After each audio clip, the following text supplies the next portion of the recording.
Hi, my name's Steve and welcome to the Seaside Allotment channel, and this video is actually not that much about gardening. It's about ageing, and it's about the approach that we're taking to gardening, recognising that we're getting older.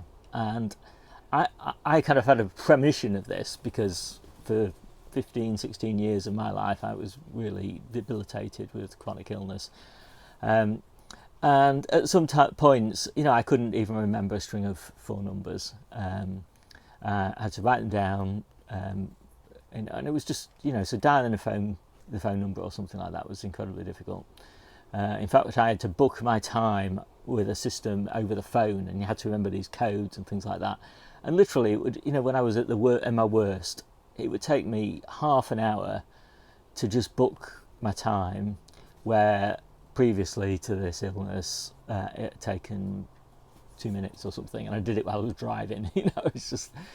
It was just an incredible slowdown of my brain. So I know what it feels like, and I'm preparing. And one of the ways, well, there's two main areas basically that I'm working on. So each year I'm trying to make gardening easier, and that means reducing the number of varieties of things that we grow, because we grow a lot at the moment, 200 plus varieties of things, but gradually we're kind of refining that list down to the very best of the things, but we'll still grow 150 probably. It means optimizing the dates that we grow things. It means coming up with strategies to cope with crop failures. It means optimising the places where we grow, because figuring out which things to grow at home, which things to grow on the allotment, which things to grow in the polytunnel, which things to grow outside in the low tunnels, which things to grow in the cold frames. It means optimising the quantities to get the best kind of bang for the buck out of what we grow as well. So there's lots of gradual sort of optimisation going on. Every year we're trying to reduce the amount of time we spend. We're self-sufficient now, and that takes me about 14 hours a week. Debbie probably does half of that, and Jennie probably does 2 or 3 hours a week, which is all that she needs to do on her plot. We help her out a little bit because she's disabled. So gradually we're sort of chipping away at the amount of work that we have to do. My objective always was to get it to about 14 hours. It was a little bit more when I was setting things up, and I think I'll eventually get it probably maybe a little bit less than that 14 hours. But then that gives me a little bit of leeway then, if I slow down, to push it up to that 14-hour mark. In 14 hours I chose that amount because that was the amount that I was working when I had the chronic illness, and so that was, I knew I could sort of sustain that level. Obviously it wasn't physical work, it was mainly mental work, but actually I found that physical work can be pretty refreshing and mental work can be pretty draining, and a lot of the problems with the chronic illness is in the head. It's just, so many of the cycles of your brain are spent processing the pain that you're in, that you just don't have much brain power left really to do anything else. And so the brain ends up being the limiting factor, and I actually find that on the allotment even now, in that physically I probably could do more, but I just find that at about 14 hours I kind of done enough gardening and I want to do something else. I want to get out in the hills or cycling or whatever, or reading. Where was I? Right, so gradually, bit by bit, we're reducing the amount of work we need to do. And so this year, for example, we've seen quite a few things that we can do to improve. One of them is that we're moving a lot of the more labour-intensive veggies to the back garden. So a lot more of the leafy greens in summer will move back there, and a lot more of the staples that we currently grow, like beetroot, carrots, things like that, brassicas, winter brassicas, that we grow at home, we'll move those to the allotment. So we're kind of consolidating the staples here, because the staples don't need as much tending, don't need as much watering. They're just sort of plant and harvest, whereas a lot of the leafy greens, they're harvested once or twice a week, so it's much more intensive, and obviously they need, because they're being harvested all the time, they need watering all the time. You can't harvest something and not water. So that's going to easy, because it's much easier to water at home than it is to water here, and actually it's much easier to harvest at home than it is harvesting here. So yeah, that's an important change. Generally we're changing the mix a little bit to be a little bit more staple oriented, because we're going to be harvesting for a few less people, but for the people we are feeding, close friends and family really, we'll be increasing the amount of food surpluses that we have for them. And what's the other big change that we're doing? Just some timing refinements. We found that really it's a lot easier to get brassicas going, for example, in spring, early spring, and then just leave them under nets until about now, when we've just taken the nets off. And if you mix the brassica beds up, for example, with a mix of things that you harvest early and things that you've grown for late, that just messes up the netting strategy in those beds, and you get more pests in them and things like that. So we'll just be kind of, having single purpose beds, and generally speaking, that's a strategy I like. It's a lot simpler to have all the beds single purpose and all the beds single variety, because if you've got them single variety, our beds are only 1 metre square generally. If you've got a single variety of lettuce in a 1 metre square bed, when that bed basically comes to its end, you can clear the whole bed and replant it. Whereas if you've got 3 different types of lettuce in there, what you end up with is one finishing, and then you've got empty space and you don't know what to do with it, because you can't put anything else in there, because the others there's too much shade and competition for water and whatever. So I don't like that. I like to just clear a bed, move on, replant it, and that sort of thing. So I'm just doing loads of things like that just to make things easier. And my mulching strategy has worked really well this year, so we're going to be doing lots and lots of thick mulches to reduce watering. My fertilising strategies worked amazingly with field beans over winter and things like that. So our strategy is we always have living roots in the soil. We always do thick mulches. We always do now single purpose beds. We always do labour intensive at home, less labour intensive at the allotment, apart from the polytunnel obviously, which is pretty labour intensive. But there's an exception to every rule. So that's one side of it. So there's lots of work, and every year we're doing that, and that means every year we've grown more stuff with less work, and that's the way we like it. So second thing is trying to share and create as much knowledge as we can. Maybe I'll rewind that a bit. Create as much knowledge as we can and systematise as much of what we do as we can. That makes systems make things easier, because they're nice and repeatable. You have to think about it. You don't have to spend lots of time planning. You've got the system in place.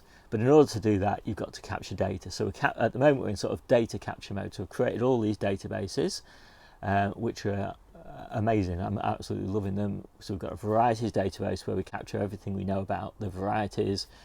We kind of rank them in terms of how much we like them. We rank them. We get the optimum sowing dates for all those varieties for our location. Obviously, it might not be right for your location. We try and track which things are best in which seasons and all of these sorts of things. And we try to make sure we've got a nice continuity of varieties. So, for example, florets, cauliflowers, purple sprouting broccoli, calabrese, etc., etc. We always try to have at least 1, if not 2 of those for every month of the year, for example. So it means that we can focus in on our season extension efforts just to make sure that we have 2 florets all the way through the year. And so we're not kind of, having putting a loads of effort into season extension for something that, we've already got abundance of outside. So that varieties database, that's where all that knowledge is going. And in order to capture that knowledge, we've got our sowing database, and that's where we track every batch of seeds all the way through its life. Now, I've not been absolutely perfect about doing that, but I've got a lot of data about that now. And that's helping to get all those sowing dates optimized. So that's really nice.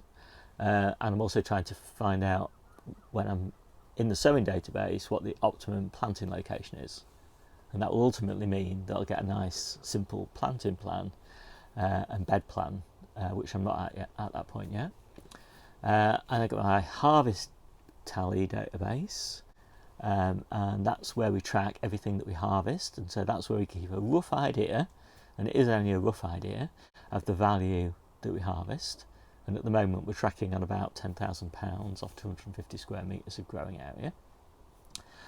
And then we've got our first harvest date database, and that's really nice. Now, that's something I'm definitely looking to improve on, and have a sort of last harvest database as well, where I put these dates in. So for every variety that we grow, what's the first date in the year that we harvest that? So when did we harvest our first Charlotte potatoes, for example? That was April. We're aiming for March next year.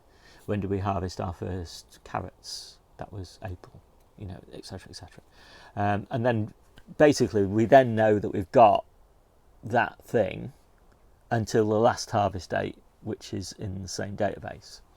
And so that gives me an availability window, which helps me to make sure that I don't get so many gluts of things. Because at the moment because we're self-sufficient, I am, because I did the planning, pretty cautious about everything. And so I put a lot of effort into making sure that we never run out of an abundance of food. I mean, we'll never run out of food, but the diet could get pretty boring. And so we like a really rich diet, and that means, that we tend to overgrow a little bit, which means we have big surpluses, and that means we have to feed, lots of other people with those services, which is a nice thing to do. But over time, we'd like to learn how to be self-sufficient on less land, because as we get older, we're going to have less land.